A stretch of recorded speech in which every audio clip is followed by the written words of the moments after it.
Hello and good morning, everyone. Welcome. We are going to talk today about toy safety for the holidays. Good morning. My name is Amanda Ruback, and I'm a nurse and the community outreach coordinator here at the Missouri Poison Center. And today with me, I have one of our poison specialists, a pharmacist, Teresa Matashek, and she works on the hotline as well as a number of different projects here at the Poison Center. And we're both going to kind of go over some of the toy safety things that you might want to think about in the next month as the holidays come around. So let's jump into it. Of course, if you have any questions or have any comments along the way, we'd be happy to field those as well. So put them in the chat below. All right, so just a scope about toy safety and some of the things that we consider is that there were over 174,000 children under age 15 seen in emergency departments for toy-related injuries. And that's over 477 children per day. So lots of kids, and almost half of those who are injured are children under 5. And so you can kind of imagine and understand why that happens. Of course, young children like to imitate older children and adults. They see what they do and they grab those things and they put those things in their mouth, just like an imitation factor. They also, there are a lot of things that are lookalikes in terms of toys and medicine and other products in our home. And children by nature are very curious. That's kind of their job, is to explore and be curious. And they put their hands in their mouth, especially as babies and young toddlers. That hand is always exploring and finding things. So anything that might be dropped or small pieces, especially think about those little Legos and Barbie shoes, things that are small in nature can become quite a choking hazard or a danger. And so speaking additionally of choking hazards, when we purchase toys and games and things for children, we want to make sure that they're age appropriate. You can check the diameter. So for children under 6, they shouldn't really play with toys that are smaller than about 2 inches in diameter. And you can use a simple cardboard tube from a roll of a toilet tissue and kind of place the toy inside. If it goes through, it's really too small for a young child. So we want to make sure that those toys are age appropriate. They're not too small, especially if they have older siblings or cousins that might have older, like small piece toys, that those are put away when the younger children come over to visit or when they're out exploring. So we're going to take another further look at some of the specific toys that might be on your holiday list. And I'm going to pass it over to Teresa to talk about the first one, first danger. Thanks, Amanda. Yeah, so one of the questions we get at the Poison Center is about lead and lead possibly being on toys. And it's not all that common, but there are some sources of lead on specific toys. So things that might be imported toys, or specifically the antiques and collectibles that were made before 1978, because that's when they outlawed lead paint. So some of those older toys, they could possibly be a source of lead. And those can sometimes be found at secondhand stores. That's another potential risk to think about. The products might be made of metal or vinyl or plastic. There could be children's jewelry or metal charms. There could be potential sources of lead. So it's important to examine for signs of wear. So examine the toys for signs of wear, especially if your child mouths or bites or chews on the toy. Signs of wear could be bite marks or chips or breaks in the painted surface, or a fading or sun damage. And that could indicate that there are little pieces coming off of it. And of course, your child's putting that in their mouth and they could then swallow it. And there could be a potential concern for lead exposure then. Now, Missouri, the state law actually directs that there's screening in children 6 years of age and under. So children get screened for lead because it's important to identify if there is lead in the home or some sort of lead exposure. Because the problem with lead is if it's chronic or long-term, it can cause developmental and behavioral changes. And that could include things like lower IQ or attention deficit. So a one-time minor exposure to something that could contain lead may not be a big deal at all, but it's really that chronic exposure that could cause the lead to build up. And that can be identified on that lead screening that should be done in children less than 6 years of age. So some of the questions we might get are, can you test your toys at home? And the only accurate way to test a toy for lead is really through a certified laboratory. There are do-it-yourself kits available, but they don't indicate, for example, how much lead is there, or they may not detect low levels of lead. And so their reliability just hasn't been determined and their ability to check those low levels. Sometimes toys are recalled, and it's important to check with the Consumer Product Safety Commission. So you can see that website there on the screen. It's www.cpsc.gov/recalls. And that's a really good place to see what recalls might be out there for toys or other products. And there's also an email list that you can be put on that website, and that would give you alerts on different recalls that might be happening. So it might be something to sign up for. Now, another question is, okay, so what if something gets recalled? What do I do with it? Well, we don't want kids to play with the recalled toy, of course. There's a reason why it was recalled. And so we do want to put that up and out of reach until you can return it or destroy it as directed by the manufacturer. So it's kind of like what we always say with things like medications or cleaners. Those toys should be up and out where they can't see them and where they can't find them. And each recall is different. So we want you to check the recall notice to figure out how to return the toy for a refund or replacement. That would be best to see through the manufacturer or at that Consumer Product Safety Commission. Another important topic to discuss is button batteries. And so I kind of have, I'm sort of passionate about this topic because I don't think that many people are aware of how often these button batteries can be in the house and how dangerous they are, especially for young kids. So button batteries, they're also called disc batteries. They're those small, flat, round batteries. They're usually found in toys or other electronic items like cameras, remote control toys, handheld gaming systems, calculators, watches. I actually just bought a little Christmas tree, like one of those mini trees, and it came sort of with these materials that you can decorate the tree yourself with. And it came with this little LED strand. And I thought it was really interesting because I was going to be doing this topic. And there are, you can see the disc batteries inside. So I had bought this tree at one of the major retailers and I pulled out the LED strand and was like, oh, how about that? Disc batteries. And so disc batteries, they can cause some issues. And so the main problem, of course, is if they're swallowed. And so there's three main causes of injury when a button battery is swallowed. And of course, it can be a choking hazard, so lodged in the food pipe or what we call the esophagus. And if it's choked on, it enters the airway or the trachea, and it can cause blockage and pressure on sensitive tissues. And this pressure can result in a burn because there's an electrical current that's formed, and that's in a very narrow space. And injury, believe it or not, can occur very quickly. So in as little as 2 hours. The burns can be serious and they can be life-threatening. So this is considered an emergency. The battery contents can also leak out onto the tissue or in the stomach, and that can cause additional risk of burn. So to see how rapidly this happens, you can actually Google or go on YouTube and do button battery hot dog, actually, and you can see how quickly it erodes the hot dog. And so that's the risk that we have if it gets lodged into the esophagus.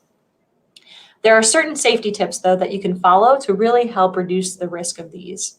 So we want to check, of course, your home for loose or spare button or disc batteries, and also be aware of any devices that use them. Make sure that they're secured shut. So the best ones require a screwdriver to open, just like this. See these little screws? You can see that there. Of course, that's a lot harder to get into than something that just pops open. A kid, they're clever. They can figure out how to pop open things. So it really should be secured with screws. And this one has 4 different screws, so all the better. Make sure that you keep the batteries locked and out of reach of children. And watch carefully when they're using these devices that might contain batteries, because sometimes they might slip out and kids, again, put everything in their mouth. And so children can really have a dangerous exposure if they do, in fact, get these batteries. When buying batteries, pick the ones that have the package that are really stout and strong, like you have to have scissors to open them, because they're not easy to rip open with your hands. You have to use scissors, and that's much safer to have. And this goes for adults, so never put batteries in your mouth to hold them or to test them. If you're fixing maybe an electronic, you put the battery in your mouth. We've had exposures where an adult has actually accidentally swallowed them. And of course, we never want to test them to see if they're good. So keep them away from your mouth. And then it's also important to increase the awareness among your family, friends, your daycare, because again, like I said, I don't think people really know as much how these batteries can be risky. And so spread the information to your loved ones about the dangers of these batteries. Okay, so that was disc batteries, definitely more dangerous. Now art supplies. So this is more of a good news thing. They're mostly considered non-toxic or low risk and would only cause very minor symptoms after an exposure. So you can really get peace of mind when your kid's using these art supplies.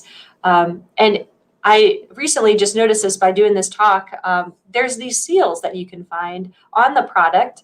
It's from the Art and Creative Materials Institute, or the ACMI. So the ACMI seal actually means something, and it can give you peace of mind. So they might have one of two ACMI seals. If the product is AP seal, if it has an AP seal, you can see that on your screen there. That stands for approved product. So that means it's been certified as non-toxic. And so there's no materials in there that in large enough the materials aren't in there in large enough quantities to cause any short or long-term health problems. So that includes things like crayons or children's markers. And we get calls all the time about, a kid chewing on a crayon or licking the marker, or maybe getting the watercolor paintbrush in their mouth. All of that, we can be very reassuring. And, we know that those are non-toxic and nothing bad is going to happen.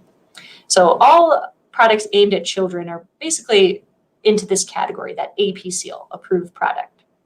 Now, if it has a CL seal, that stands for cautionary labeling. So that means the product is safe if used according to the directions, but it could cause harm if used improperly. For example, if a child swallows it, that could cause some symptoms. And so those products might be things like spray paint or glazes or rubber cement that might fall into that. And you can see that CL seal on the product. And so the ACMI recommends, because of the possible risks, children in grade 6 or lower shouldn't be really using these products. So keep that in mind. Children in grade 6 or lower not using the products. Stick with the AP products. And then the magnets. So this is another category that can be swallowed because they can range in many different sizes. They're super strong magnets. So we're specifically talking about very strong magnets that can be found in things like toy building sets, stress reliever items, desk toys. Some of the brands are Zen magnets or Digidots or Buckyballs. And some are even smaller than the tip of a ballpoint pen, so they can be really small. Some are larger. Some of the sets have up to 200 magnets in them. And these strong magnets are 10 to 30 times stronger than those household refrigerator magnets. So those black flexible magnets, we actually don't get too worried about. It's the stronger ones that we have a concern with. They actually banned those magnets back before 2016, but in 2016, they lifted that ban, and so they're available again. And when something's available, of course, we get calls on it. So since then, 6 times more ingestions happened in 2019 than in 2016. So you can see that difference there. All right, so the problem is really the magnet becoming attracted to each other in the GI tract. So a single magnet may not be that big of a deal. It might pass with no problem.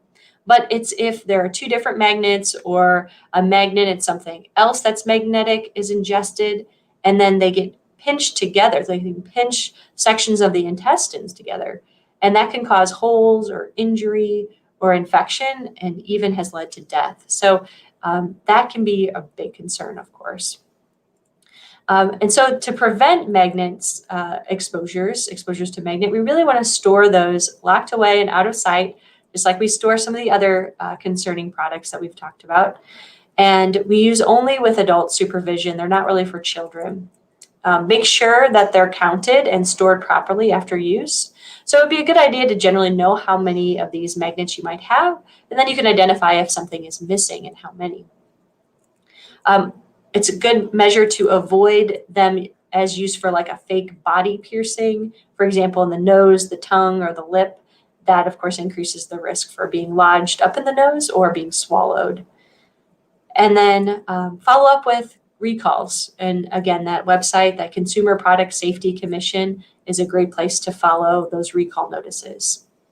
And I wanted to just show you an example of some of these high-powered magnets. So this is an example of one. You can see how many magnets are in here. So I bet you can tell there. You kind of pull them apart. They string together. They come apart. And so they can break apart. And of course, that wouldn't be a big problem for a kid to swallow that. They would be able to swallow these chunks fairly easily. And the problem would be if they cling together, they join together on two different layers of the intestine and pinch it together.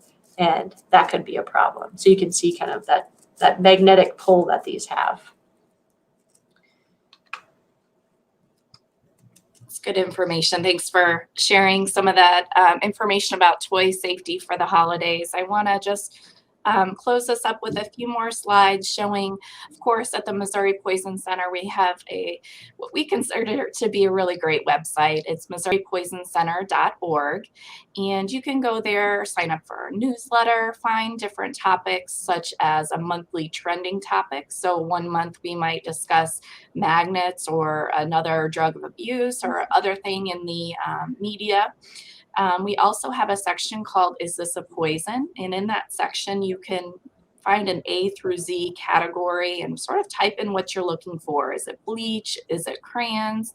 And kind of get a real quick basic information about what to do, along with a link to be able to call and our phone number just for that extra personalized reassurance so that we can talk and make sure that your child or yourself is doing okay if there's a potential exposure. We have also lots of great educational resources, lesson plans, free material such as magnets and brochures for your scout group, your school class, your workplace as well. So all of that is available on our website at MissouriPoisonCenter.org. And we always want to make sure that you have the poison help number. It is a national toll-free number.